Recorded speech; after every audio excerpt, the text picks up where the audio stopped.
नमो हरियंतानमो सिद्धारं नमो आर्यं नमो गजाननं नमो ऋषभधावनं ये सौजनुकार सर्वपापनाशनं मंगलानं च सर्वेसिं प्रणमं हवै मंगलम मंगलम भगवान वीरमंगलम गौतम रूपमंगलम सुलभद्राधजनधर्मसुमंगलम नमो दुर्वारागतिवेरिवारणिवारिणे हरति योगिनाथाय महावीराय तायिने ओंकारं बिन्दुसहितं नित्यं ध्यायन्ति योगिनः कामदमोक्षदं जय ओंकाराय नमो नमः पन्नगे च सुरेन्द्र च कोशिवादशं सुरसे निर्विशेषमनस्काय श्रीवीरस्वामिने नमः अज्ञानद्विनन्दनं ज्ञानं जनशलाकया नेत्रमुन्मिलितं येन तस्मै श्रीगुरवे नमः तस्मै श्रीगुरवे नमः।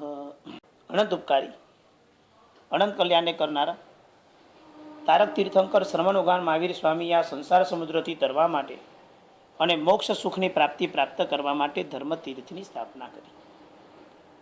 સ્નાત્ર મહોત્સવનો અર્થ આપણે જાણી રહ્યા છીએ. કેટલી અદ્ભુત ઘટના છે. કેટલી ગાથા થઈ હતી યાદ છે? યાદ કરો. કેટલી ગાથા ચાલી હતી? કયા ભગવાન સુધી ચાલ્યા હતા? કઈ કઈ કુસુમાંજલિ આવેલી? પહેલી કુસુમાંજલિ કયા ભગવાનની હતી?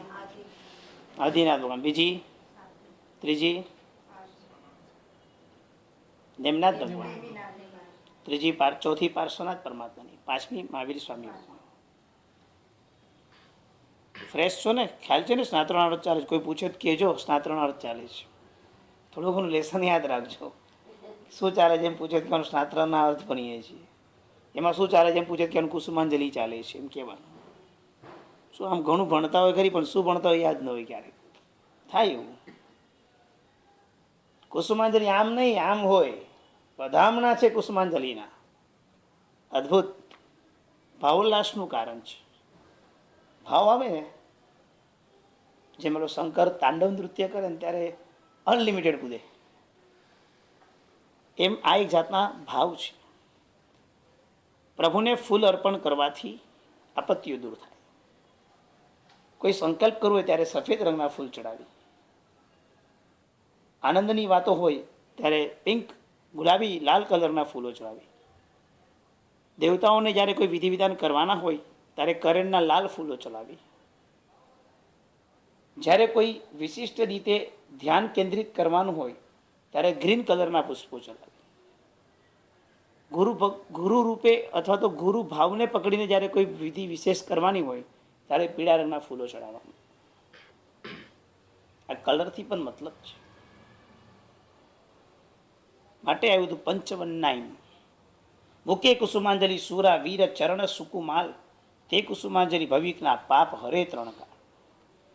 પરમાત્માની પુષ્પ પૂજા કરતા કરતા ત્રણ કાળના પાપ હણે છે. ફૂલમાં જીવ છે.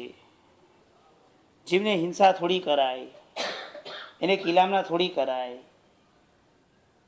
આ વિચાર કરીને ઘણા લોકો પૂજા ઓછી વતી કરે છે અથવા નથી કરતા, અથવા તો ઓપ્શનથી સોના રૂપાના ફૂલ ચડાવે છે. હવે સોના રૂપાના ફૂલ ચડાવે છે ને એ લોકોને એક વસ્તુ કહેવી પડે કે કોમલતા ઓરિજિનલ વસ્તુમાં હોય, એની બનાવટ વસ્તુમાં ન હોય. કારણ કે પરમાત્માને ફૂલ જે નેચરલ ઉગેલા છે ને એ ચડાવવાના છે. સોના ચાંદીના ફૂલ તો માણસે કટ કરીને બનાવ્યા હોય અને તો કઠણ હોય. કોમળ ભાવો કઠણ પરિણામમાં ન આવે. વર્ષો પહેલાં મોટા પરમાત્માના હાથમાં શ્રીફળ અથવા લીલું નાળિયેર મૂકવામાં આવતું. નાના ભગવાનના હાથમાં બીજોરું મૂકવામાં આવતું. સાચું બીજોરું, જેમ પૂજામાં માંડલામાં આપણે મૂકીએ છીએ ને એવું. ભગવાનને ખોટું કે ચાંદી મોંઘું ના ધરાય. જે વસ્તુ જેવી આવતી હોય ને એ જ અર્પણ કરાય. અને નેચરલનો મિનિંગ એમ લેવાનો કે કોઈ માણસે બનાવેલી ન હોવી જોઈએ, વનસ્પતિમાંથી આવેલી. એટલે જો કોઈ વ્યક્તિએ બનાવેલી ન હોય, એક જે જનરલ કુદરતી બધું બને છે, એવી જે નેચરલ બનતી વસ્તુ હોય ને એ પ્રભુની ભક્તિમાં અર્પણ કરવા. એટલે પદાર્થ આ છે. આજે અંજન સલાકા ચાલતી હોય તો રાત્રે અમારે દશાંગ ધૂપ કરવાનો છે. અને ભગવાનને ધૂપ ઉવેખવો મિનિંગ ભગવાનને ધૂપ સ્પર્શે ને એવી રીતે અમારે વિધાન કરવા. એ ધૂપ સ્પર્શે એટલે ધુમાડો સ્પર્શે. ધૂપ દૂર જ ઉભા રહીને કરીએ આપણે. પણ જે દશાંગ ધૂપનો કોલસામાં, દેવતા કહેવાય કોલસાને, દેવતાનો જે અગ્નિ છે તે ત્યાં સ્પર્શ થવો જોઈએ. સમજાઈ ગયું બરાબર? જ્વાળાની ધુમાડો. અજયનમાં એક પ્રથા છે, એ લોકો એક હોળીનો હોળાષ્ટક કરે, હોળી પ્રગટાવે. કોઈનામાં મેલી વસ્તુનો પ્રયોગ થયો હોય અને એ વ્યક્તિ હોડીના અષ્ટકની સામે ઊભો રહી જાય, ખેંચાઈ જાય હોડીમાં, એવી એ લોકોમાં પ્રથા છે. હોડીના અગ્નિની સામે ઊભા રહે, બસ એને પ્રદક્ષિણા કરતાં ત્યાં હોડીનો ધુમાડો ખાવાનો, એ લોકોમાં બી પ્રથા છે. અજયનોમાં અગ્નિ તત્વ હોમ જ્યાં થાય એનો ધુમાડો આખી રૂમમાં સ્પર્શવો જોઈએ. અંજનસાગર કરતાં પહેલાં રાત્રે અમારે હોમ કરવો પડે, એ વિશિષ્ટ એક હોમ હોય, એ આખા દેરાસરમાં ધુમાડો સ્પર્શવો જોઈએ. કારણ કે હોમનો ધુમાડો જેમ ફરે એમ બધો ભાવ અશુભ હોય તો બધો સંકલન કરતો બહાર લઈ જાય. જેમ દિવાળીમાં પાણીને કચરો સાફ કરવાના મશીનોની તમે સાફ કરો ને બધું બહાર જાય ને, એમ દેવતાના તત્વોની અંદર બધું ધુમાડાથી બહાર કાઢવાનું. સમજે તો ધુમાડો છે નો કોલસાનો, એમાં કયું ધૂપ તો કે ગુગળ. સમજાય ગયું બરાબર? આ બધી એની વ્યવસ્થા છે કે આ બધી ઓરિજિનલ અને ઉત્તમ વસ્તુઓથી એ ભક્તિ કરવાની, બનાવટ ન ચાલે. આ બધા એ પરમાત્માની ભક્તિ ઓરિજિનલ વસ્તુઓથી થવી જોઈએ. મહેમાન ઘરે જમવા માટે આવ્યા, તમે સોનાની કાજુ કતરી મૂકી દો, ચાલે કે ના ચાલે? ઓલી કાજુ કતરીનું એક પીસ તો 5 રૂપિયા કે 10 રૂપિયાનું થાય. સોનાની કાજુ કતરી બનાવીને મૂકો, પતરું મૂકજો ખાલી, હાલો કેટલું મોંઘું થાય. 5-10 રૂપિયાની કાજુ કતરી કરતાં તમે આટલું સોનાની મૂકો તો 2-5 હજારની થઈ જાય. તો પણ 2-5 હજારની સોનાની કાજુ કતરી ન ચાલે. ત્યારે તમારે ભગવાનની પાસે ઓરિજિનલ જે કાજુ કતરી ભલે 5 રૂપિયાની બને પણ એ જ મુકાય. કારણ કે જે ખાવાના ભોગ છે એ જ ધરાય. પછી પ્રશ્ન ઊભો રહે છે કે જીવવાળી વસ્તુને કેમ લેવી? તો શાસ્ત્ર વિધિ જુદી હતી કે રાત્રે આપણે નીચે ચાદર પાથરી આવતા હતા અને ઉપરથી કુદરતી જે ફૂલો પડતા હતા એ લેતા હતા. એ વાત બહુ સરસ હતી. અત્યારે તો ફૂલ એક તો માંડ વાસી આવે બધા, કારણ કે ગાર્ડન નથી. મુંબઈમાં યોગ્ય હવામાન, સૂર્યના તડકા અને વાતાવરણો નથી રહ્યા, એટલે નેચરલ પડેની રાહ જોવામાં તો વર્ષો જાય એવું છે. આવા સમયમાં એક ક્રમ ચાલતો છે ફૂલનો અધિકારનો, એ પકડી રાખવા માટે એ ક્રમ બંધ ન કરાય. એટલે જે વ્યવસ્થા છે વ્યવસ્થાથી આપણે અત્યારે ભક્તિ કરીએ છીએ. એટલે તૂટેલા ફૂલ બી આવે છે, ચૂંટેલા ફૂલ પણ આવે છે, પડેલા ફૂલ પણ આવે છે, ગઈકાલના ફૂલો પણ આવે છે. એ બધા આપણે અપવાદ છે. પણ હવે એ બધી વસ્તુની શુદ્ધિ યોગ્ય રીતે થાય તો સારી વાત છે, પણ ન થાય ત્યાં સુધીમાં જે અત્યારે વ્યવસ્થા છે વ્યવસ્થાને પકડે. પણ ફૂલ કરતાં એ પૂજા કરતાં શું થાય છે? મનમોહક એવા ફૂલો પ્રભુને અર્પણ કરતાં કરતાં જેટલું મન પ્રભુથી કેન્દ્રિત થાય, જેટલું મન પ્રભુથી ખેંચાય, એટલા આપણા રોગો દૂર થાય છે. નવન કાળે દેવ દાનવ સમુચ્ચય. ભગવાનનો જ્યારે સમય થયો નાવાનો, ત્યારે દેવ અને દાનવ એકઠા થાય. દેવ દાનવ સમુચ્ચય, સમુચ્ચય એટલે ભેગા થાય. અને કેટલો આનંદ! તે આનંદ લખે છે કે એ દેવો ભેગા થઈને શું કર્યું? નવન કાળે દેવ દાનવ સમુચ્ચય. અને એ દેવોએ જ્યારે આ વસ્તુ જોઈ, ભગવાનને આવા ફૂલથી શણગારેલા જોયા, એની સુવાસ પસરંત દિશી પરિમલ સુગંધી, એ સુવાસ દિશાઓમાં ફેલાય, એ સુગંધ, એ ફૂલોની સુગંધ દિશાઓમાં ફેલાય. ચંપામાં એક પ્રકાર આવે સોન ચંપો, પીળા રંગનો. ખાલી એની એક લટ કરીને તમે અહીંયા ભરાવી હોય, આખો ઘરમાં સુગંધ સુગંધ સુગંધ. બરફના 50 બોટલ ઘુસાડ્યા ઘરમાં, એકેના ઠેકાણા નથી. સુગંધ આવે, નાખ્યા પછી સૂંઘવું પડે. આમ હાથમાં લીધા પછી આમ સૂંઘો એને તો ખબર પડે કે આ સુગંધ છે. ઓલી નેચરલ આવશે, એટલે લડી આમ લટકાવી હશે ને, હવા જેમ ફરશે એમ નેચરલ સુગંધ આવશે. જીન પય કમલે નીવડે વિગ્રહર જસ નામ મંતો. જે કુસુમાંજલિ પ્રભુના ચરણ કમલમાં મૂકે છે અને પ્રભુને નમે છે, વિગ્રહર જસ નામ મંતો. જે પ્રભુનું નામ કેવું? વિઘ્નને હરનારું છે. અને આવા પ્રભુને કુસુમાંજલિ અર્પણ કરતા કરતા સકલ શ્રી સંઘ, આપણું તમારું મારું એમ નહીં, 24 સંઘ વિશેષ. ખાલી મારા કર્મો દૂર ન થાવ, આ ચતુર્વિધ સંઘમાં જે છે બધાના કર્મો દૂર થાવ, બધા સુખી બનો, બધાની ઉત્કૃષ્ટ ભાવના થાવ, બધા માટે શુભ ભાવ વ્યતીત કરવાનો છે. ખાલી આપણી કુસુમાંજલિ આખા શ્રી સકલ શ્રી સંઘને માટે કુસુમાંજલિ. જીનપય કમલે નીવડે વિગ્રહ રચસનામ મંતો. અને આવી કુસુમાંજલિને મૂકીને પ્રણામ કરનારા વ્યક્તિઓને પોતાના નહીં, સકલ શ્રી ચતુર્વિધ સંઘના બધા વ્યક્તિઓના કર્મો તૂટે, બધા સુખી બને, બધાના દુઃખ ભાંગે એવો ભાવ પ્રગટે છે. કારણ કે આ કુસુમાંજલિ કોના માટે છે? તો કે 24 જીનેશ્વર માટે છે. અનંત ચોવીસી જીનજી જુહાર. અત્યારે 1/24 કહેવાય. ઋષભદેવ પ્રભુથી પરમાત્મા મહાવીર સ્વામી સુધીના 24 તીર્થંકર પરમાત્માના સમયને 1/24 કહેવામાં આવે છે. બરાબર, 1/24. આવી કેટલી ચોવીસીઓ પસાર થઈ? તો કે અનંતી. કેટલી થવાની છે? અનંતી. અનંત ચોવીસી જીનજી જુહારું, વર્તમાન ચોવીસી સંભારું. કારણ કે ઓલીના નામ નથી આવડતા એટલે જુહારું કેવી હશે. અને અત્યારના નામ આવડે તેને શું કરું? સંભારું. સંભારું એટલે સ્મરણમાં લાવું. 24 ભગવાનના નામ આવડે જ ને. પહેલા શ્રી, બીજા શ્રી, આવું જ કરવું પડે એમ છે અત્યારે. બાળવર્ગ તમારું. ત્રીજા શ્રી સંભાવના, ચોથા શ્રી અભિનંદન સ્વામી. હા, તું તો રાખજો કમસે કમ. કોઈ પૂછે શું ભણે કે 24 ભગવાનના નામ મોડે થઈ ગયા, બોલજો બિંદાસ. પિંકીબેન 17માં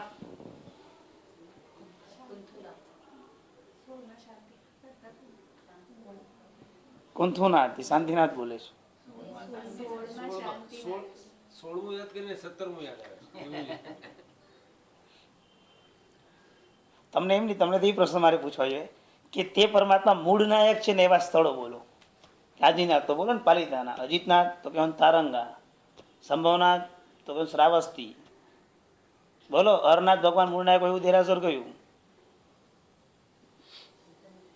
આ ભાવિક આવ્યો હોય કટકથી, પૂછે તમને કે મારે હરનાથ ભગવાનની પૂજા કરવાનો નિયમ છે, ભગવાન મૂળ નાયકનું દેરાસર બતાવો, શું કરશો તમે? પારસરને ફોન કરો સીધો, જાપ મળી જશે ઓનલાઈન. સેન્ડવિચ ક્યાં સારી મળે તો હમણાં ફટાક કરતો જાપ નીકળે. છોલેપુરી ક્યાં સારી મળે તો કે સુખ સાગરમાં પહોંચી જાવ, મસ્ત મળશે. એ ફટાક કરતો આવે. ભગવાન ક્યાં મૂળ નાયક છે એવું મને બન્યું હતું. એને નેમનાથ પરમાત્માની પૂજા કરવાની મૂળનાયક ભગવાન શિખરબંધી જોઈએ પાછું. અને મને ફોન આવ્યો કે શિખરબંધી મૂળનાયક ભગવાન નેમનાથ ભગવાન પૂજા કરવાની ક્યાં કરી? અમે બહારથી આવ્યા છીએ. હું મૂંઝાઈ ગયો. આખા મુંબઈમાં ક્યાંય ન મળે છે. પછી મને વસઈમાં મળ્યા. ભીવંડી ને વસઈ બે જ જગ્યા એવી મળી. એટલે શું હોય કે જે ભગવાન બિરાજી કે તે ભગવાન દિશાના નામ પ્રતિ બનતા હોય. એ આખું ગણિત કાઢ્યું. ચોપડો લઈને બેઠો જ્યોતિષનો કે આ નેમનાથ ભગવાન અક્ષરો આવું સ્ટેશન જ કોઈ નથી. કયું કામ છે હવે? તેરાસર ક્યાંથી લાવું? વસઈમાં એક અમને ભગવાન મળ્યા અને એક ભીવંડીમાં મળ્યા. નજરાણા જૈન સંઘ ગોકુલનગરમાં નેમનાથ પ્રભુ વિરાજે છે. આ યાદ રાખવું પડે. કોઈ ભગત ભૂલો પડ્યો તો કહેવાતા અહીંયા છે. પાર્શ્વનાથ ભગવાન આદિનાથ પરમાત્મા તો તમને ઘણા બધા ઠેકાને મળી શકે, એમાં યાદ ન રાખો તો ચાલે. સમજાઈ ગયું? માટુંગામાં કયા ભગવાન? તો બોલ વાસુદેવ સ્વામી. એ યાદ રાખવાની જરૂર નથી, તો ફટાક કરતા યાદ આવશે. નામ પ્રમાણે છે ને એટલે પરફેક્ટ યાદ આવશે. મુંબઈનો પ્રવેશમાં બધે મુનિસુરત સ્વામી ભગવાન છે. વેસ્ટર્નથી પ્રવેશ કરો તો અગાસીમાં આવે. સેન્ટ્રલથી પ્રવેશ કરો થાણામાં આવે. ન્યૂ બોમ્બેવાળા રસ્તેથી પ્રવેશ કરો વાસીમાં આવે. આમ આપણી સમક્ષ દ્રષ્ટિ કરીને બેઠા છે. હવે એક એક ગણિત હોય છે. તો આ બધું યાદ હોવું છે. કયા ભગવાન લાઇન્સર ને કયા ભગવાનના મૂળનાયક જિનાલયો ક્યાં છે? શિખરબંધી. હરનાથ પરમાત્માના લગભગ નથી મળતા. મને એક વખત મળ્યું તો હતું પણ હું નામ ભૂલી ગયો છું. મેં બહુ શોધ્યું હતું ત્યારે એક જગ્યાએ મળ્યું હતું. મલ્લીનાથ પરમાત્મા એક ભોયની યાદ છે, બાકી એ જલ્દી મળે એવા નથી. બહુ રેડ મળે, બહુ રેડ. બાકી બધા પરમાત્મા તો ઘણા સરસ મળી છે, પણ આ ભગવાન બહુ રેડ મળે છે. કેલ્ક્યુલેશન હોય. કયા ગામના નામ પરથી ભગવાન બિરાજિત કરવાના, સંઘનું નામ શું, ગામનું નામ શું, ભરાવનારું નામ શું, આચાર્યગણનું નામ શું, બધું જ જોવું પડે. કુંડલી નહીં, ખાલી બધાના નક્ષત્રોને નામ લેવામાં આવે. એ નામ પરથી આખો એક જુદો ચાર્ટ હોય. એ ચાર્ટ પર જેટલા ભગવાનને બેસે એટલા ભગવાનને રાખવામાં આવે.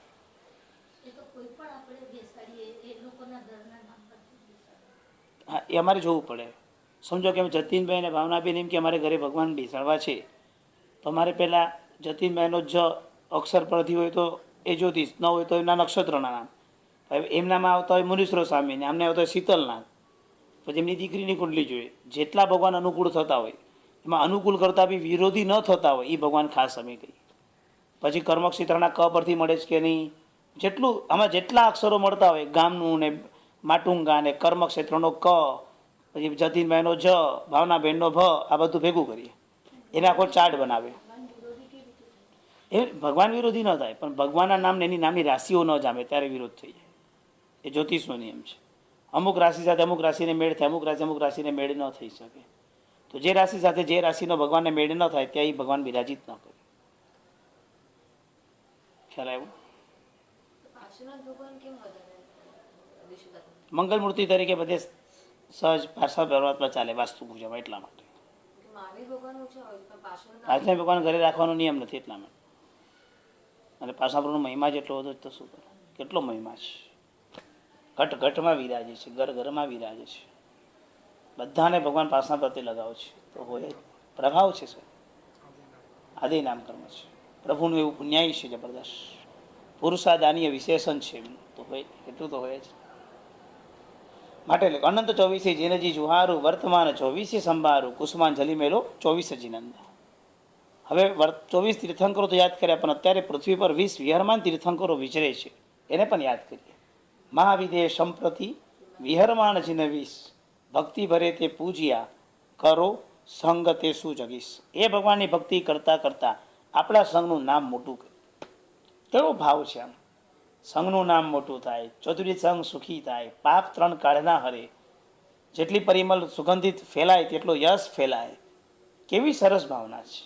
આવી ભાવનાથી ભાવિત થઈને અપચ્છર મંડળી ગીત ઉચ્ચાર. જ્યારે ભગવાને કુસુમાંજલિ ચાલતી, ભગવાને અભિષેક કરતા પહેલા પ્રભુ પર ફૂલનો વરસાદ થતો. એ ફૂલના વરસાદમાં ગીતો કોણ ગાતી હતી? તો કે દેવાંગનાઓ. અપચ્છર એટલે અપ્સરા, અપ્સરા એટલે દેવાંગનાઓ.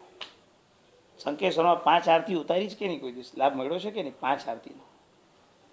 ક્યારેક સંકેશ્વરમાં સાંજના સમયે જો રહેવાનું થાય તો મૂળનાયક પરમાત્માના દેરાસરે 8 સાડા 8ના સમયના દરમિયાન 5 આરતીના ચડાવવા થાય છે. એક આરતી તો તમને આવડે, જય જય આરતી આદિજીનંદા. બીજી 4 આરતીઓ તમને નથી આવડતી. એ આરતી ત્યાં માનવા જેવી છે. અપછરા કરતી આરતી જીના આગે, ડાન્સ કરતી આરતી ભગવાનની આગે ઊભી છે. આરતી પર આખી ઘટના છે અને લોકો ગવૈયાઓ ગાય, સંગીત વગર, માઇક વગરનો ભાવ હોય, આપણને કોઈને આવડતું જ ન એટલે સાંભળવાની મજા આવે, એમાંય આરતી ઉતરે છે.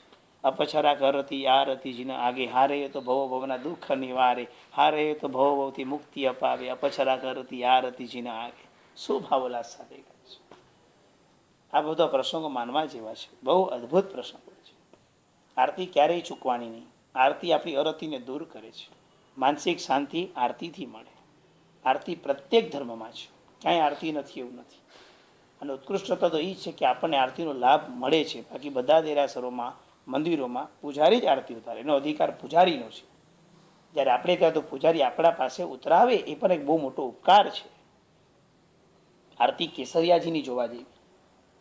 કેસરિયાજીની આરતી ક્યારેક જોજો. એ આરતી પૂજારી ઉતારે, સામાન્ય વ્યક્તિઓ નહીં. 4 દિશામાં 4 આરતી ઉતરે અને 5મી શિખરની આરતી ઉતારે. શું આરતી ઉતારે છે, અદ્ભુત. આવી જ આરતી ઉતારવાની છે. ખાલી ઊભા રહીને 10, 20, 50, 100ની નોટ મૂકવાથી નહીં. એ આરતી પ્રત્યેનો જે અહોભાવ, આખી જે અરતી દૂર કરવાની ભાવના, પણ વ્યક્તિગત નહીં, સમષ્ટિગતના, એ આખો ભાવ અંદર ભળિત કરવાનો છે. આરતી ગવાય છે એના કરતાં આપણી ભાવધારાઓ એટલી બધી ઉત્કૃષ્ટ કક્ષામાં લઈ જવાની છે. અપછરી મંડળી ગીત ઉચ્ચારા, શ્રી શુભ વીર વિજય જયકારા, કુસુમાંજલિ મેલો સર્વજીન. બધા ભગવાનને યાદ કરીને કુસુમાંજલિ તમે અર્પણ કરો, કારણ કે જય જયકાર કરો, આનંદ કરો. સમજાયું બરાબર? આ કુસુમાંજલિઓ આપણે પરમાત્માને અર્પણ કરી. સ્નાન કરવા જતાં પહેલાં સંસારીઓ માલિશ લગાવે, પછી નાવા જાય. પછી બેનો હોય તો ઓલી મુલતાની માટીને પીળીને ધોળીને કાળી લગાવે. જે લગાડું લગાડું. ભગવાનને કુસુમાંજલિ અર્પણ કરવાની અને પછી ભગવાનને સ્નાન માટે લઈ જવા. સ્નાન માટે લેતા પહેલાં આટલી બધી જબરદસ્ત પરમાત્માની પર ફૂલની વૃષ્ટિ કરીને મનનો આનંદ માણી લીધું છે. અષ્ટોત્તરી શાંતિ સ્નાત્રમાં સ્નાત્ર સિવાય 7 કુસુમાંજલિ અર્પણ કરવાની પણ. પરમાત્માને આ કુસુમાંજલિ અર્પણ કરવી એટલે વિશિષ્ટ રીતે ફૂલોની પૂજા કરવી. કારણ આ પૂજાની પાછળ આપણો ભાવ શું? તો પાપ હરે, સ્વાર્થના નહીં, જગતના. આ ભાવ અંદર જે ભળે છે ને એ જબરદસ્ત ભળે છે. જે સંસાર પ્રત્યે આપણો જે રાગ છે એ રાગ ઘટે છે. પ્રભુના આંગીના દર્શન સંસારનો રાગ ઓછો કરે. પ્રભુના અંગના દર્શન આપણા વૈરાગ્યની વૃત્તિ. જે ભાવ પ્રભુ સાથેનો છે એ ભાવ. એક ભાઈને ટીચરનો દુખાવો હતો, એને પ્રભુના ટીચરની પૂજા કરી, રોજ 108 વાર પૂજા કરે ટીચરને, ભાવથી કરતા હશે. એ ભાવ એનો એ કે ભગવાન હું અટકી જઈશ તો તારી આરાધના કંઈ પણ નહીં કરી શકું, પ્રતિક્રમ મારે ખુરશી બેસીને કરવું પડશે, હું ખમાસના નહીં આપી શકું, મારું ચૈત્યોદન બંધ થઈ જશે. એટલે એને પોતાની આરાધના, બીજું તું તો હોય જ સંસારમાં, પણ પોતાની આરાધના પણ બરાબર નહીં કરી શકીએ એનો પણ વસવસો હતો. ભગવાનના એ ટીચરની પૂજા કરતાં કરતાં કરતાં કરતાં ઈશ્વર રોજ પૂજા કરે, એને પોતાનો આખો દુઃખો ઉતારી જાય. જે જગ્યા પર શરીરનો પ્રોબ્લેમ છે, પ્રભુની તે અંગની પૂજા કરતાં કરતાં આખો રોગ એમાં સંક્રમણ થઈ જાય છે, ઓછો થઈ જાય છે, ઘટી જાય છે. આવા તો કેટલાય દાખલાઓ છે. શ્રદ્ધા જોઈએ, બાકી શું ઇઝી છે. માઇગ્રેન જો માઇગ્રેન ઉતરી ગયું છે, ભગવાનની માથાની પૂજા કરતાં કરતાં કરતાં આખું માઇગ્રેન ઉતારી નાખે, એવી ભાવલાસ સાથે એને એટલે આ જેટલું થાય એટલું ભાવિતતા એને એકદમ જ આપણે કરવાનું છે. તો એનો આનંદ આખો જુદો હોય, નોખો હોય, અનોખો હોય. એની આપણે થાય તો એનો આનંદ. ત્યારબાદ ચૈત્યવંદન કરવાનું આવે છે. ચૈત્યના સૂત્રોનો અર્થ આપણે તો કરેલા છે, એ હમણાં નથી કરવા, આપણે એ પછી કરશું. હવે મેઇન સ્નાત્રની શરૂઆત થાય છે. સ્નાત્રો વર્ષો પહેલાં આ જ રચના વીર વિજયજી મહારાજે વ્યાખ્યાનમાં કરી. એક બાજુ કલ્યાણકની ઉજવણી વધાવતા ગયા અને ભાવલાસ વધતા ગયા. શૈલજીને સર પાય નમી કલ્યાણક વિધિતાશ. બધા પરમાત્માને બે હાથ જોડીને પ્રણામ કરીએ. કલ્યાણક વિધિ હવે આપણે ઉજવીએ છીએ. પૂજન કરતા પંચ કલ્યાણકની ઉજવણી અંજન સલાકાનો આનંદ બહુ જ ગાંડો ગયેલો. 5 કલ્યાણકની જે ઉજવણી છે, ચ્યવન, જન્મ, દીક્ષા, કેવળનાન ને મોક્ષ, નિર્વાણ, એમાં જે આનંદ આવે, એમાં જે માહોલ બને, એમાં જે ભક્તિભાવ હોય, એનો કંઈક અનેકો આનંદ હોય છે. જીવનમાં 2 વસ્તુ નહીં ચૂકવાની. જ્યાં બી ભગવાનનો કલ્યાણકની ઉજવણી થતી હોય આવી, એ સ્ટેજ પ્રોગ્રામમાં જઈને બેસવાનું. રડું આવે છે, આનંદ આવે છે, હંમેશા આવે. અને દીક્ષા થતી હોય એ છોડવાની. બીજા કોઈ પ્રસંગમાં તમે ગયા કે ન ગયા, આ 2 પ્રસંગમાં તો અવશ્ય જવાનું. જ્યાંથી પણ દેખાય ત્યાં બેસી જવાનું. આગળ પાછળનો બહુ વ્યવહાર નહીં કરવાનો.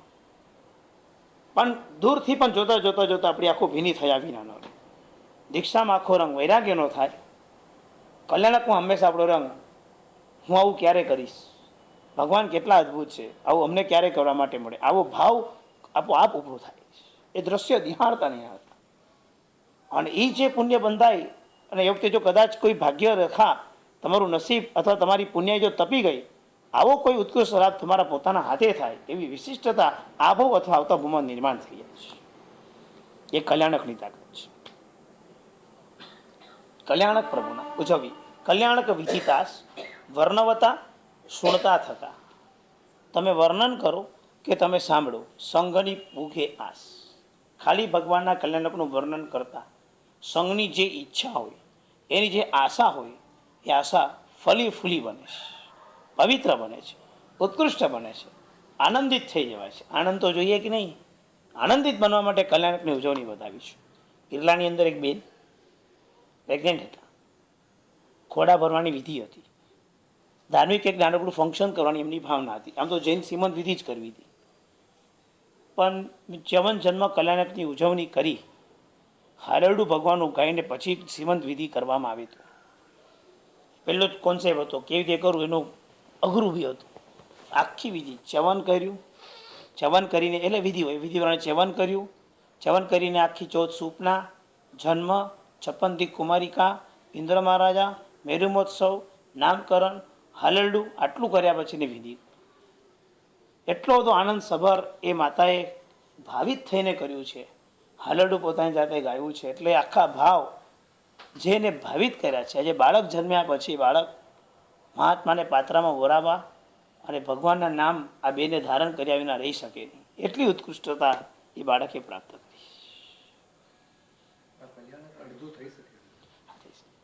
આ શાસ્ત્ર એટલે 2 જ થશે, ચ્યવન અને જન્મ. કારણ કે દીક્ષા કેવળ અને અભિલાષા કરશું. દીક્ષા પછી આખો રંગ વૈરાગ્ય તરફ છે, એટલે 2 થઈ શકે. એટલે આ પ્રસંગ વિશેષ, બાકી પ્રતિષ્ઠા હોય તો પાછે જ કરો આપણે. આ તો શું વિશેષ પ્રસંગ એને. પણ ચ્યવન જન્મ સાથે પછી કોઈ દીક્ષા પ્રસંગ ચાલતો હોય ત્યારે એકાદ અનુષ્ઠાન કરો તો દીક્ષા કલ્યાણકનું કરી શકાય. ભગવાનનો દીક્ષા કલ્યાણક કેવો હતો, ત્યારે દીક્ષાનું સ્નાન આવે, દીક્ષાનો લોચ આવે અને કરમંત્રનું દેવવંદન આવે કે ભગવાને કેવી દીક્ષા લીધી. એટલે એટલો એક કોન્સેપ્ટ લઈ શકાય. એમાં પછી ભગવાને દીક્ષા જીવનમાં શું સહન કર્યું હતું એ પણ લઈ શકાય. એકલી કેવળનાની ઉજવણી લઈએ, આ અંજન સલા ગામડા થાય ને, તો દીક્ષા કલ્યાણકની ઉજવણી 3 કલાક ચાલે. સામુદાય દીક્ષાના આખા ગીતો, દીક્ષાતોનો અભિષેક જેનો યોજદા ઇન્દ્રો મળી, બધા ઇન્દ્રો અભિષેક કરે દીક્ષાનો. એક એક આચરણના વસ્ત્રની ઉતારે, એનું વર્ણન થાય અને એક એક અર્પણ થાય. જે આખો અત્યાર સુધી લગ્ન અને માહોલ ચાલ્યો હોય, આખો વૈરાગામાં પલટો ખાય. સ્ટેજ પર અત્યાર સુધી રાજા રાણી ફરતા હતા, આજે આખું વાતાવરણ શોકાતુર, મગ્નતુર, એકદમ સુક્ત સંગીત અને આચાર્ય સ્ટેજ પર અને ભગવાનની દીક્ષા કરી રહ્યા. સામુદાયિક દેવવંદન થાય, વર્ષ એક જ પહેરાવવામાં આવે. આખા ભગવાન ત્યાં સુધી રાજાશાહીમાં રહેતા હતા, મુગટ બુગટ કાંઈ નહીં, એટલે આખો ભાવ બદલાઈ જાય. કેવળનાથ નીકળ્યા, કેવળનાથ પામે એટલે ઇન્દ્ર બધા તૈયાર થઈને આવ્યા હોય, ફૂલની વૃષ્ટિ, પોખણા લેવાય ભગવાનના, એ આખું જુદું વાતાવરણ. એટલે એક પ્રસંગો અનુરૂપ છે અને એમાં રડું આવી જાય. એના સંગીતમય ગીતો, એની સ્તુતિઓ, એના પોખણાઓ, એના દેવવંદનો આખા કંઈક ભાવિત છે. એટલે એ જેટલા ભાવિત બનીને થાય એનો આનંદ આવે. ખાલી વિધિ 5 જ મિનિટની છે, પણ એને કેટલો એક કલ્યાણકના સ્વરૂપે આપ્યો છે, એ મોટી વસ્તુ છે અને એ થવું જોઈએ. તો સંગણી પૂગ્યાસ શું થયું? તીર્થંકરો ક્યારે જન્મ્યા? 3 ભાવ પહેલાં એક ઘટના બની છે. જે તીર્થંકર બનવાના હોય એના જીવનની ઘટના વિશિષ્ટ હોય. ઉત્તમ પુરુષ બનવાના હોય પહેલેથી એનું બંધારણ આખું જુદું હોય છે. સમકિત ગુણઠાણે પરિણમ્યા, વળી વ્રતધર સંયમ સુખરમ્યા. સમકિત ગુણસ્થાનક એમનો પ્રવેશ થયો, વ્રતધર સંયમ અંગીકાર કર્યો. 3 ભાવ પહેલા તીર્થંકરના આત્માઓ દીક્ષિત થાય, અભ્યાસ કરે, નિર્મળ વિશુદ્ધ શુદ્ધ સંયમ પાડે. જે ભાવમાં 3 ભાવ પછી તીર્થંકર બનવાનું પુણ્ય સામ્રાજ્ય પેદા થવાનું છે, 3 ભાવ પહેલા એ પ્રભુની આખી ભાવધારા કઈ કક્ષા પર? પ્રભુ મહાવીર સ્વામી 11,80,645 માસક નંદન ઋષિના ભાવમાં. કેટલા માસક? પ્રભુ મહાવીર એમને આપણને નથી મળ્યા કે જે મહાવીરના નામે આપણે અત્યારે તરીએ છીએ. તીર્થંકર નામકરણ બાંધતા પહેલા એના આત્માની વિશુદ્ધિઓ કેવો પુરુષાર્થ કર્યો છે. આખા ભોમાં હું તમે માસક સમન બોલું, તમે સમજો ને હું શું કહેવા માંગુ છું. ઉપવાસ નથી કહેતો, 11 લાખ માસક સમન કહી રહ્યો છું. આયુષ્ય મોટું હતું, કરી શકે આવી સાધના આત્માની નિર્મળતા માટે. 180 ઉપવાસના તપસ્વીને તમે જુઓ, તમને અહોભાવ થાય જ કે શું યાર. વાસક્ષેપ નાખવા ગયા એ જુદી વસ્તુ છે, પણ તમે એમની અપ્રમત્તતા, એમના ચહેરા પરની જે ઉલ્લાસ, એમનો આનંદ, એ તપસ્વી મહાપુરુષના દર્શન,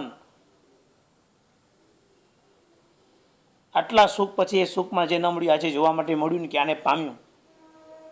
બહુ મોટી પુણ્ય છે આપણી કે આવા મહાપુરુષો ધરતી પર છે ને આપણા દર્શન માટે તેઓ અહીંયા છે. બહુ મોટી પુણ્ય છે. કલકત્તામાં જન્મ્યા હોય ને ત્યાં રહેતા હોય તો શું મળે? 180 ઉપવાસ, આજે 175-76 ઉપવાસ. અપ્રમત્ત હતા, ટેકા વગર બેસવાનું. 1 કલાક ક્લાસમાં હલહલ કરો છો. કેવી અપ્રમત્તતા! પ્રભુ કરાવે ત્યારે કેવું હોય. સમકિત ગુણ ઠાણે પરિણમ્યા, વળી વ્રતધર સંયમ સુખ રમ્યા. સંયમનું સુખ રમ્યા. ક્લાસ પત્યું તમે એન્જોય દેખાવી જોઈએ તમારા વડા પર કે આજે ભણ્યા. હાસ પત્યું એમ ન લાગવું જોઈએ. આ શું કરાર આવ્યો, ક્લાસ છે, વોટ્સઅપ પર મેસેજ આવ્યો છે, જવું પડશે, અહીંયા જ છીએ, હાસ પત્યું એમ નહીં. આનંદ, મને તો આનંદ આવે છે. તમને આવે જ ને? હા હા નહીં પણ સાચું બોલજો. સમકિત ગુણ ઠાણે પરિણામે આવડી વ્રતધર સંયમ સુખ રમ્યા. શું કર્યું એ ભાવમાં? વિશ્વ સ્થાનક વિધિએ તપ કરે. વિશ્વ સ્થાનકની આરાધના કરે. એક સ્થાનક, વિશ્વ સ્થાનકવાદી, કોઈ પણ એક જ સ્થાનકની આરાધના એકદમ ભાવિત બનીને કરી. હજુ એટલું નહીં, એસી ભાવ દયા દિલમાં ધરી. પ્રભુ સૌથી પહેલા દયાનો ભાવ દિલમાં ધરે છે. જગતના જીવન આમ જુએ છે ને, બધાને એમ મહેનત કરતા જુએ છે. સ્ટેશન પર ઉભા રહીને જ્યારે લોકો ટ્રેનમાં દોડતા હોય, ચડતા હોય, દ્રશ્યો જોઈને લોકો ઊભા હોય. શાયદ કોઈ તીર્થંકરનો આત્મા ઉભો હોય તો શું વિચારે? આ બધા જીવોને સુખી કરી દો. સામાન્ય માણસના વિચાર ન આવી શકે. સૌથી પહેલા પ્રભુને બધાના શાસનના રસ્યાનો વિચાર નહીં, આખા જગતના જીવોને દુઃખમાંથી સુખમાં કરવાની ભાવના જાગે છે. બહુ ઊંચી ભાવના છે. પોતાનો કોઈ સ્વાર્થ નથી. હું પહેલાં થઈશ તો સુખી કરીશ એ વિચાર નહીં. સંસારી જો એવું બોલે, જો આપણી એક ભાવના છે, આપણું એક કામ થાય ને તો આપણે એક કામ કરવું જ પતી ગયું, આ સ્વાર્થ આવ્યો, ભાગો અહીંથી ઉભા થઈ. એ પોતે એમ બોલે ને કે આપણું એક કામ થાય એટલે હું ત્યાં જ મારો ભાવ મારો તો ઉતરી જ જાય. મેં તો ગયું. મને તો એવી ક્વોલિટી ગમે, બધાનું સરસ થાય, બસ. સમજાય છે? બીજાને દુઃખી જોઈ શકે, બીજાને દુઃખ જોઈ શકે પણ બિચારો કાંઈ કરી ન શકે, નાદાન. બીજાને દુઃખને દૂર કરવાની ઈચ્છા હોવા છતાં, કરવા હોવા છતાં યત્કિંચિત કંઈ પ્રયત્ન કરીને દૂર કરે એ ઇન્સાન. બીજાને દુઃખી કરવાની ભાવના રાખે તે શેતાન. બીજાને સુખી બનાવવાની ભાવનાથી સુખી કરીને જે ખુશ થાય તે ભગવાન. સમજાઈ ગયો ફરક હવે? આ પ્રભુ એસી ભાવ દયા દયા દિલમાં થઈ. દિલ દિલ બોલે છે આ પ્રભુ, બધા સુખી થઈ. શું કેટલું ઘૂંટે છે, કેટલું ઘૂંટે છે. બધાને સુખી કરવાની ભાવના, ભાવ ભાવ બધા માટે ભાવ. એની સાથે ચીટિંગ કરે છે કોઈ, એની માટે બી ભાવ કે આ સુખી થાય, કે આને આવું કેમ કરવું પડે, આને સુખી કરી દઉં, એટલે આને આવું કરવું જ ન. એની સાથે ચીટિંગ થઈ રહી ત્યારે બી એના માટે આ ભાવ. આપણે તો એમ કહી શકીએ અમને કોઈ ઉલ્લુ ન બનાવે, અમને ખબર બધી પડે. આ લોકોને આ ભાવ ન આવે. આ તીર્થંકર ન બની શકે. તીર્થંકર એ બની શકે કે જે ઉલ્લુ બનવા છતાં, ભોળો હોવા છતાં, ભોઠ ન હોવા છતાં, શું સાંભળો છો? ભોળો હોવા છતાં, ભોઠ ન હોવા છતાં સરળતાપૂર્વક બધું પચાવી જાય, એ ભગવાન બની શકે. પ્રભુને બી આ બધા પ્રસંગ આવે છે. એમ નહીં માનતા કે બધું એને સારું સારું જ હોય છે. ખબર છે આ જ ઘોસાડો મારી પાસે ભણ્યો ને મારી સામે જ તેજો રેસા જોડશે. પ્રભુ આમ તેજો રેસા શીખવાડે છે. પ્રભુ આમ કેમ? અમને એમ કીધું પ્રભુએ કે અપાત્રતાને જ્ઞાન નહીં આપો. બોલો, અમને પ્રભુ એમ કહે છે કે અપાત્રને જ્ઞાન નહીં આપો. અમને એટલે પ્રભુ એમ કહે છે, અને સ્વયં પોતે એની સાથે જે ખોટું કરનારો છે એને તેજો રેસા શીખવાડે છે. બોલો, ઉપદેશ સાચો જીવનમાં એ કાંઈક જુદું કરે. કઈ ભગવાન ખોટું કર્યું તો બોલાય નહીં આપણાથી કોઈ દિવસ. કેવા છે ચતુરાઈ, કેવી પ્રભુની કર્મ ખપા માટેની સરળતા કેવી. શાસ્ત્ર નિયમ બધા માટે એક નિયમનપૂર્વકના, પોતાના જાત માટે ગુણોની પ્રધાનતા વાળું આ પ્રભુનું જીવન હોય છે. આવા યત્કિંચિત ગુણોનો એક યત્કિંચિત પ્રવેશ થાય ને તો એ ખુશ થવાનું છે. એકાદ જગ્યાએ સહજતાથી સોરી બોલી શકાય તો પ્રભુનો ઉપકાર માનજો કે પ્રભુ તમે બધે બોલી શકતા તો એક જગ્યાએ સહજતાથી બોલી શકો, તારો ઉપકાર છે પ્રભુ. કે આ મારી બુદ્ધિમાં ન આવે આવું. સંઘની પૂગ્યાસની અંદર કેવી સરસ વાત છે. એસી ભાવ બધા સુખી બનો. સુખી બનવાની ભાવધારા હજુ આગળ વધતી ગઈ, વધતી ગઈ, વધતી ગઈ, વધતી ગઈ, વધતી ગઈ. ક્યાં પહોંચી? જો હોવે મુજે શક્તિ એસી.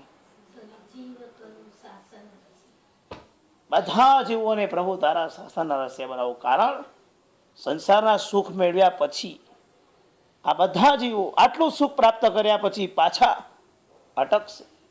એને શાશ્વત સુખ મળે. શેનાથી મળશે? તારું શાસન મળશે. તો ભગવાન એવી શક્તિ આ બધા જીવો તારા શાસન રસ્યા બનાવી દો. બધા જીવો. હવે આવું જ્યારે ભાવથી ભણાવું ત્યારે 3 જણને પ્રશ્ન થાય, સાહેબ બધા થવાના જ ન તો ભગવાન આવી ભાવના કેમ ભાવે? અરે ભાવના એ જ કે જે ન થવાનું હોય એના માટે ભાવી શકાય, એને જ ભાવના કહેવાય. થવાનું હોય એને ભાવી ઈચ્છા કહેવાય. આજે નથી થવાનું એના માટે બી ભાવના આવે, ભાવના કહેવાય. આવી ભાવધારામાં પ્રભુ જાય છે. પહેલા સુખી કરવાની ભાવના અને પછી શાસનના રસિક કરવાની ભાવના. 2 ભાવના પ્રભુમાં ઘૂંટાયેલી છે. 2 ભાવના. આ બંને ભાવનાની યત્કિંચિત શરત આપણામાં થવી જોઈએ. આ 3 એક જ સાર, બધા સુખી બને. બસ આવી ભાવના અંદરથી આવી જોઈએ. કેમ બીજા સુખી બને તો કઈ તકલીફ છે? નથી ને? તો બનવા તો શું પ્રોબ્લેમ છે? કેમ ભાવના આપણી એવી ના આવે? બધા સુખી થાય. તમે કોઈ પાસે આશીર્વાદ હોય તો શું અપેક્ષા રાખો? સાચું બોલો સાહેબ, એવા આશીર્વાદ આપજો સુખી થઈએ. દુઃખી થવાનું તો કોઈ આશીર્વાદ લેવા આવ્યું જ નથી આજ દિન સુધી મારી પાસે.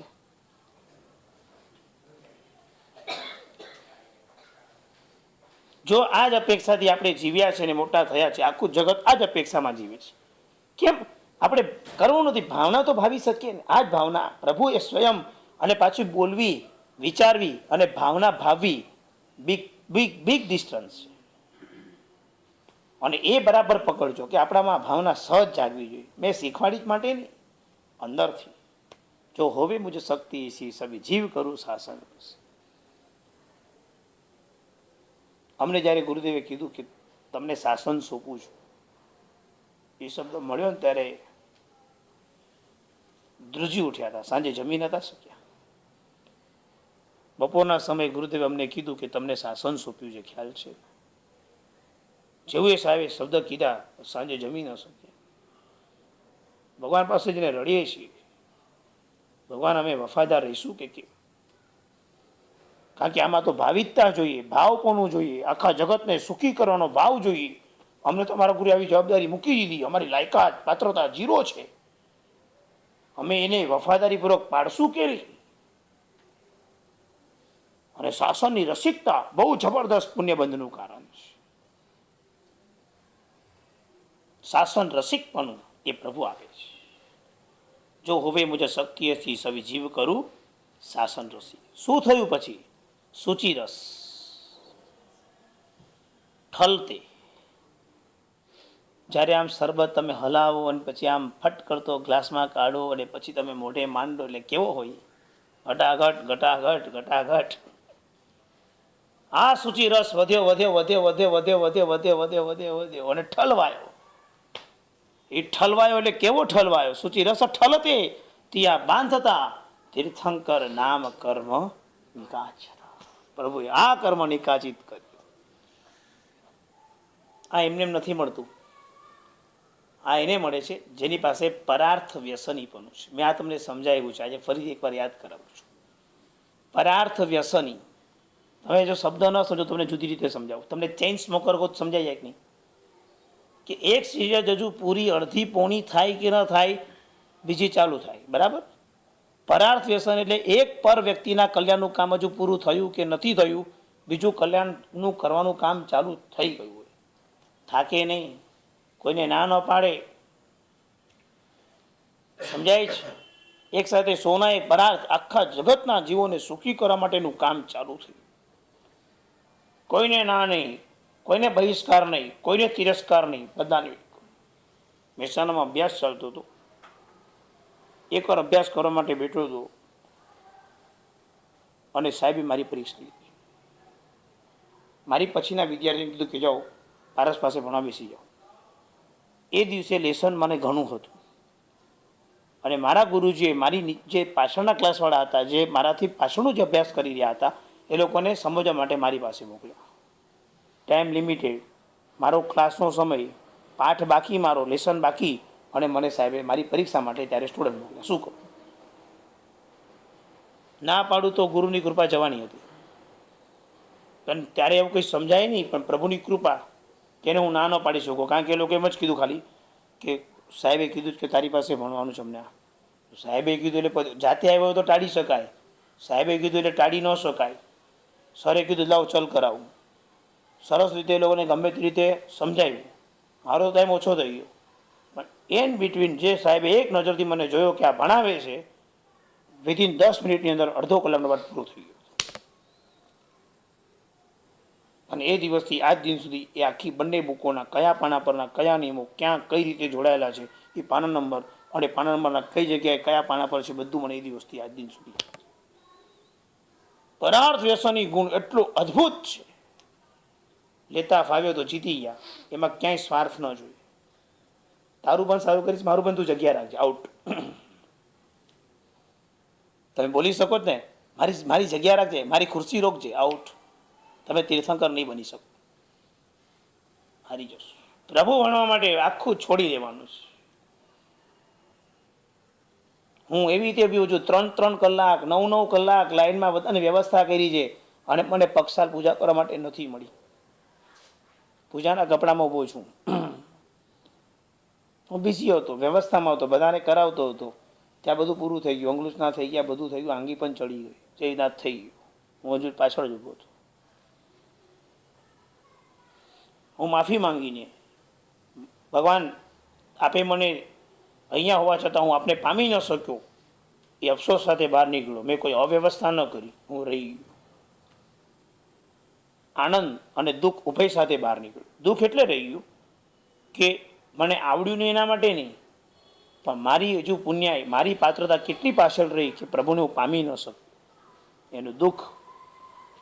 અને આનંદ, બધાની વ્યવસ્થા કરો. 9 કલાક સુધી પૂજાના કપડામાં પૂજા કર્યા વિના બહાર. સમજાય છે? સંજોગ આવ્યો હતો ત્યારે આમ ન થાય. જ્યાં સ્વાર્થ આવે છે ત્યાં પ્રભુ નથી બની શકાતું, જ્યાં પરાર્થ આવે છે ત્યાં પ્રભુ બની શકાય છે.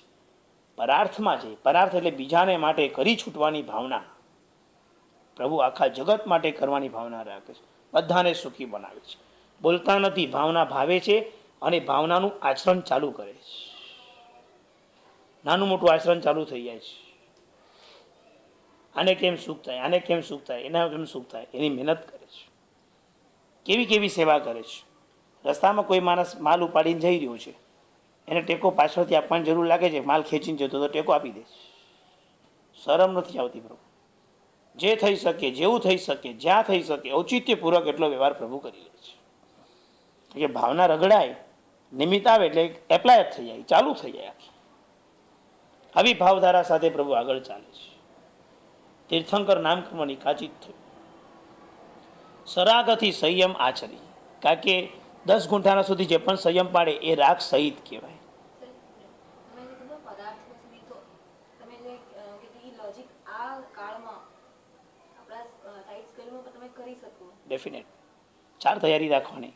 મને કોઈ ઉલ્લુ બનાવી જાય તો મને સમજણ પડે તો એ મારે બોલવું નહીં. બીજી, મને કદાચ 10 જણા એમ કે આવીને આવી જશે તો ખાઈ જશે, મારે એને સાંભળી લેવાનું, મારે એને પ્રત્યુત્તર નહીં આપવાનું. ત્રીજું, Whatever we are doing, we should not be guilty for that. કે મેં આવું કેમ કર્યું, એવું ના થવું જોઈએ. કોઈ દિવસ મારા જો આવીને કહી જાય કે આમને આમ રહેશો, મૂર્ખા બનશો, હું ખબર છે ભોળા છીએ, ભોઠ નથી.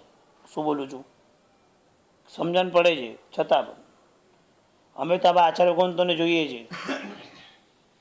હું તેમના શિષ્યોને બી કહું, સાહેબ આ મને કે અમને બી ખબર છે, સાહેબને પણ ખબર છે કે અમારા ગુરુની ભાવધારા આ જ છે, આપણે આ જ જોઈને ચાલવાનું, આ જ શીખવાનું. કેમ કે આ કાળમાં બધા એમ જ કહેતો કે આને યુઝ કેવી રીતે કરવું. આ person ભલે કાંઈ વાંધો નહીં, આપણે પ્રભુ થવું છે તો આ રીતે થવા વાંધો નથી. લોકો પ્રભુનો યુઝ કરે જ ને સંસારમાં, નથી કરે. તમે ઘરમાં પ્રભુ બેસાડ્યા, ભાવનાબેને પ્રભુ ઘરે બેસાડ્યા, પિંકીબેને પ્રભુ ઘરે બેસાડ્યા, મેં ઘરે પ્રભુ બેસાડ્યા. આપણે પ્રભુનો યુઝ જ કરીએ. પ્રભુ કોઈ દિવસ ફરિયાદ કરી? જેને પ્રભુ બનવું છે એને યુઝ થવા દેવાનું છે. શું વાત છે? પ્રભુ બનવું છે તો બનો, એમાં શું છે? ભગવાનની તો એવી જ ભાવના હતી કે બધા જ એમને શાસન રહેશે, બરોબર. અરિહંત બન્યા પછી એમનામાં તો એટલું બધું પાવર હતું કે કોઈ કે ને કોઈને રંખને પણ ટ્રાય કરી શકે, તો અભવ્યને ભવ્ય કેમ ન કરી શકે? જો કેટલાક નીતિઓ અને કેટલાક દુનિયાના નિયમો એવા હોય કે જેનો ફેરફાર તીર્થંકરના હાથમાં નથી. તીર્થંકરના હાથમાં ભાવના ભાવવાની શક્તિ છે. એનાથી એ પુણ્ય સામ્રાજ્ય ઊભું કરે. એનાથી જેટલો થઈ શકે એટલો પૂર્ણ પ્રયત્નપૂર્વક એ જેટલાને તારે એટલાને તારી શકે, પણ એને સંપૂર્ણ ન થાય. તમને ભાવના થાય કે મારે સકલ સંઘને આમંત્રણ આપવું જ, તો ટ્રસ્ટીઓએ તમને શું કહેશે કે તમે ઊભા થઈને આપો, અથવા તમારાથી અમે આપીએ. અમે સંઘમાં જાહેરાત કરશું, બેનર લગાડશું, બોર્ડ રાખશું, જમવા બધા આવશે એવું અમે પકડીને નહીં લાવી. અમે જાહેરાત બધાને માટે કરશું. સકલશ્રી સંઘને જાહેર આમંત્રણ, જે સંઘની વ્યવસ્થા છે એ પ્રમાણે સંઘમાં ઊભા થઈને તમે ઊભા થઈને તમને છૂટ બી આપશે કે તમે વિનંતી કરો, એટલે તમે બધાને વિનંતી પણ કરી લેશો.